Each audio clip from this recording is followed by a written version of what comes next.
led the highly most decorated platoon in the global war on terror. He's received 2 Bronze Stars, 1 for valor, a Purple Heart, and again, that platoon was in the Afghan war, and he today is outnumbered. Thank you. And you're making us all lucky. Well, I'm telling you, I've been outnumbered in Afghanistan before. To fight.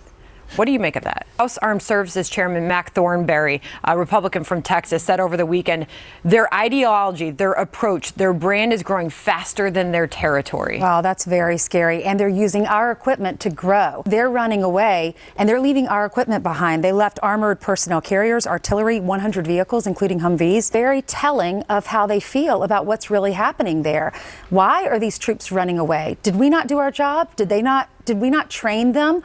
Why are they so fearful? They're not outnumbered. That Iran has stepped in and blocked them. I mean, I'm looking at the whole picture today. Yeah. Don't have the passion and the commitment to that mission. That's something that the American people aren't going to support. I just wanted to call attention to Ambassador Bolton saying that the foreign affairs in a greater way, and I think he's sticking to that to the end. So I don't think they're in denial. I think he knows exactly what's happening, and that she didn't get those emails or that she wasn't aware of the severity of Should be disqualified to run for the White House. Yeah, and I Jedediah found it. Sawyer interview from before her announcement. She said, "I'm not equipped to sit and look at the blueprints to determine where the blast walls need to be." You have thoughts on that, Ainsley? I like it. Yeah, right. Yeah.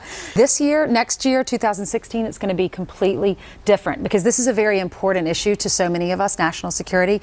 We want to know where these candidates stand on how they're going to fight global terrorist organizations, and it's going to be important to listen to what they have to say. The only 2 that so far are saying boots on the ground, Walker and Perry. So if that's important to you, those might be your 2 candidates. But isn't the problem that they're just between the old and the new faces within the Republican Party? Yes, and how do they navigate? Well, I think you're going to see Rand Paul emerging as that strong libertarian force, and I think the likes of Marco Rubio are probably going to lean that way as well. Made it very clear that his environmental efforts, this is going to be what we assume he wants to be a big part with regard to the Middle East and so on and so forth. So he might want to protect this one.